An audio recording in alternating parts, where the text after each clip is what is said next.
TMC হতাশ হয়ে গিয়ে বারবার হিংসা করার চেষ্টা করছে, ঝামেলা করার চেষ্টা করছে। বর্তমানে তো আমার সঙ্গে কিছু গন্ডগোল করার চেষ্টা হয়েছিল, কিন্তু ভোট হয়েছে। ক্যান্ডিডেটকে আটকে ভোট আটকানো যায় না। বর্ধমানে আমাকে আটকানোর চেষ্টা করা হয়েছে, কিন্তু ভোট আটকাতে পারেনি। তৃণমূল হতাশ হয়ে আমাদের ক্যান্ডিডেটকে আটকানোর চেষ্টা করেছে। এই দফায় 8টি আসনে 8টি আমরা জিতব। খড়গপুর শহরের শেরশাহ স্টেডিয়ামে 263 নম্বর বুথে ভোট দিয়ে ঠিক এমনটাই জানালেন মেদিনীপুরের বিদায়ী সাংসদ দিলীপ ঘোষ। শুনুন, ক্যান্ডিডেটকে আটকে দিয়ে ভোট আটকানো যায় না। বর্তমানে তো আমার সঙ্গে কিছু গন্ডগোল করার চেষ্টা হয়েছিল, কিন্তু ভোট হয়েছে। এখানেও বুথের মধ্যে ভোটাররা নির্বিঘ্নে ভোট দিচ্ছেন এবং পুরো ভোট হবে। টিএমসি এখন হতাশ হয়ে গেছে, কী করবে, রাগটা কার উপরে দেবে? আমাদের ক্যান্ডিডেটকে আটকাবার চেষ্টা করছে। এখানে নয়, তমলুকের ক্যান্ডিডেট জাস্টিসকেও আটকাবার চেষ্টা হয়েছে। এটা হচ্ছে হতাশা, এটা হচ্ছে ক্যাওয়াস তৈরি করা, আর কিছু না।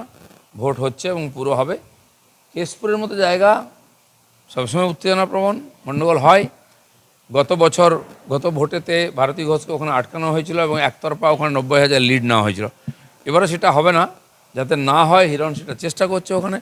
আমার মনে হয় ওখানেও ভোট ঠিকঠাক হবে। আমার কাছে খবর এসছে কেশপুরে কয়েকটা বুথে গণ্ডগোল হয়েছে, আমি ওদেরকে খবর পাঠিয়েছি। না, ওখানে কোনোদিন বিরোধীদের ভোট করতে হয় না। কেশপুর তো গতবারে তো আমরা প্রার্থী ক্যান্ডিডেট বসিয়েছিলাম, ভোট করেছিলাম। এবারে আরও পিসফুল ভোট হবে।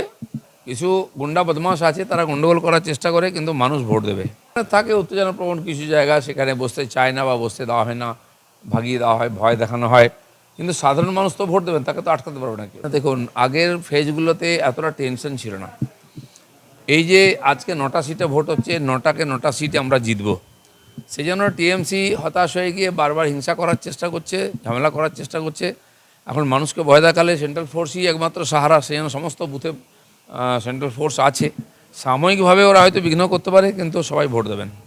Bureau report, PB news.